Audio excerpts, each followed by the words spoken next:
बिस्मिल्लाहिर्रहमानिर्रहीम। अस्सलामु अलैकुम।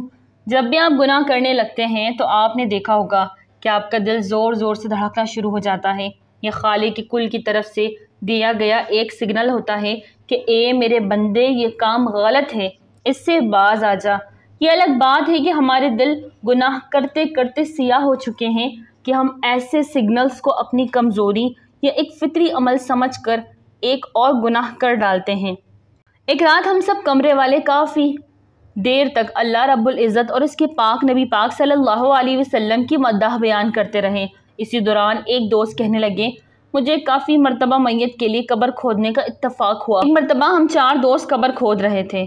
जब कब्र की खुदाई मुकम्मल हो चुकी तो हम में से एक दोस्त ने कहा, मैं इस कब्र में लेट कर चेक करता हूँ कि अगर बड़ी छोटी हुई तो ठीक कर लेंगे। हमने कहा ठीक है, तुम अंदर लेट के चेक कर लो। वो कब्र के अंदर दाखिल हुआ और लेट गया। जैसे ही वो लेटा, कब्र की दोनों दीवारें बैठ गईं और कब्र बंद सी हो गई। अंदर से उसकी चीखने चिल्लाने की आवाज़ आने लगी। हमने जल्दी से ऊपर से मिट्टी हटाई और उसे बाहर निकाला। उसकी आंखें खौफ से बाहर आने को थी और अपनी पसलियों पे हाथ रखे कर रहा था। हमने गाड़ी मंगवाई और उसे जल्दी जल्दी अस्पताल ले गए। वहाँ जाके पता चला कि इसकी कुछ पसलियाँ टूट गई हैं। इस वाक़े ने हमें काफ़ी खौफज़दा कर दिया था कि कब्र का अज़ाब वाकई बड़ा सख्त है। जब हमारा वो दोस्त कुछ बेहतर हुआ तो हमें कहने लगा, ये मुझे मेरे गुनाहों की सज़ा और रब्बुल इज़्ज़त की जानिब से राह रास्त पर आने का इशारा मिला है। मैं शराब और दूसरे बहुत से गुनाहों में मुब्तला हो चुका था, इसलिए शायद मुझे दुनिया में ही कब्र की हौलनाकियाँ दिखाई गई मैं ताकि राह रास्त पर आ जाऊँ। मौत एक कड़वा सच है जिसे हर जी नफ्स को बर्दाश्त करना है, और इस कड़वे सच का पहला मरहला कब्र है, जहाँ ना बिजली है, ना कोई बल्ब जला के रोशनी मिल जाएगी, और ना पानी है कि घबराहट में बंदा 2 घूंट पी के थोड़ा हौसले में आ जाता है। वो एक ऊपर नीचे दाएं बाएं से बंद गड़ा है जिसमें ना कोई रोशनी का जरिया है और ना कोई हवा का। ऊपर मनो मट्टी, ना कोई फरियाद सुन सकता है, ना कोई वहाँ आपकी हालत देख सकता है। वहाँ अल्लाह की रहमत और दुनिया में किए गए नेक अमाल ही हैं जो आपकी तस्कीन का ज़रिया बन सकते हैं। आप सबसे इल्तिजा करूँगी कि देखें, अभी भी कुछ नहीं बिगड़ा, अभी भी वक्त है, आए तौबा कर लेते हैं। हमारा करीम अल्लाह तो हमारी बख्शिश के बहाने तलाश करता है। उसने एक बार फिर हमें बख्शिश का मौका दिया है, उसे ज़ाया ना होने दें। रहमत, मग़फ़िरत और दोज़ख से आज़ादी का हमें आज से फिर एक सुनहरी मौका मिल रहा है। कितने ही हम में से ऐसे थे जो पिछले साल हमारे साथ थे मगर इस बार हमारे साथ नहीं, लुक़्मा अजल बन गए हैं। खुदारा इन सातों को गनीमत जाने, इनमें ही अपने रहीम रब को राज़ी कर ले, इसी में ही हमारी दुनिया और आखिरत की भलाई है। मशहूर सയ്याह इब्न बतूता ने तकरीबन 29 साल दुनिया की सैर की और इस दौरान तकरीबन 75,000 मील सफ़र किया।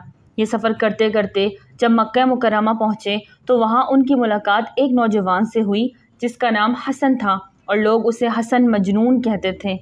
इस नौजवान से अजीब व गरीब चीज़ें ज़ाहिर होती थी। वो जिस दुकान से खाना खा लेता, खैर व बरकत का रुख उधर हो जाता। लोग इसका अज़हद एहतराम किया करते थे और तमन्ना करते कि काश वो हमसे कुछ कबूल करे। इब्ने बतूता ने इसके मुतालिक मालूम किया तो पता चला कि हसन रात को बैतुल्लाह शरीफ का कसरत से तवाफ़ किया करता था। उसके साथ एक फ़कीर भी तवाफ़ करता था जो सिर्फ रात को ही नज़र आता, दिन को नज़र नहीं आता था। एक रात वो फ़कीर हसन से मिला, उसका हाल चाल पूछा और कहने लगा, हसन, तेरी माँ अल्लाह की नेक बंदी है, वो तेरे लिए रोती है और तुझे देखना चाहती है। क्या तू चाहता है कि वो तेरा दीदार कर ले? हसन ने कहा, हाँ, लेकिन मुझ में ये ताकत नहीं कि मैं अपना आप वालदा को दिखा सकूं क्योंकि वो यहाँ से मीलों दूर है। फ़कीर ने कहा, हम कल रात इंशाअल्लाह यहीं मिलेंगे, मेरा इंतज़ार करना। अगली रात फ़कीर हस्बे वादा पहुँच गया। दोनों ने बैतुल्लाह शरीफ का तवाफ़ किया, फिर फ़कीर बाहर निकल गया। हसन उसके पीछे था। जब बाबे मोहल्ला पर पहुँचे तो फ़कीर ने कहा, अपनी आंखें बंद करो और कपड़े समेट लो। हसन ने इसी तरह किया तो थोड़ी देर बाद फ़कीर ने पूछा, क्या अपने शहर को पहुँचते हो? उसने कहा, हाँ। फ़कीर ने कहा, देख, क्या यही तेरा शहर है? हसन ने आंखें खोली तो क्या देखता है कि अपनी वालदा के घर पर मौजूद है। हसन वालदा के पास चला गया और इन्हें कुछ न बताया और आधा माह उनकी खिदमत में रहा। इब्ने बतूता कहते हैं, मेरा ख्याल है हसन का शहर अस्फ़ी था। फिर एक दिन हसन कब्रिस्तान की तरफ गया तो क्या देखता है कि वही फ़कीर उसके साथ है। उसने हसन से पूछा, क्या हाल है? हसन ने कहा, या सैयदी, मैं अपने पीर व मुर्शिद शेख नजमुद्दीन की ज़ियारत के लिए तरस रहा हूँ। मैं तो हस्बे मामूल वहाँ से आया था, अब इतने दिन हो गए हैं उनसे जुदा हुए, मैं चाहता हूँ मुझे आपकी तरफ लौटा दिया जाए। फ़कीर ने कहा, ठीक है। रात को इसी कब्रिस्तान में मुलाकात का वादा रहा। जब रात को वहाँ पहुँचे तो फ़कीर ने पहले की तरह ही आंखें बंद करवाई और जब खोली तो वो मक्का मुअज़्ज़मा में थे। फ़कीर ने हसन को नसीहत की कि यह मामला शेख नजमुद्दीन या किसी और के सामने बिल्कुल बयान न करना। हसन जब शेख नजमुद्दीन के पास गया तो आपने पूछा, तुम इतने दिन कहाँ गायब रहे? कहने लगा, हज़रत ना पूछिए, लेकिन जब उन्होंने इसरार किया तो मजबूरन बयान करना पड़ा। अब शेख कहने लगे, मुझे वो शख्स दिखाओ जो तुम्हें पलक झपकने में इतनी दूर ले गया और लेकर भी आ गया। हसन उन्हें लेकर रात के वक्त हरम काबा में आया।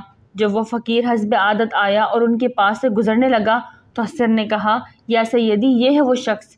ये बात फ़कीर ने सुन ली और उसने हसन के मुंह पर हाथ मारकर कहा, चुप हो जा, खुदा तुझे खामोश करे। इतना कहना था कि हसन गूंगा हो गया और उसकी अक्ल जाती रही।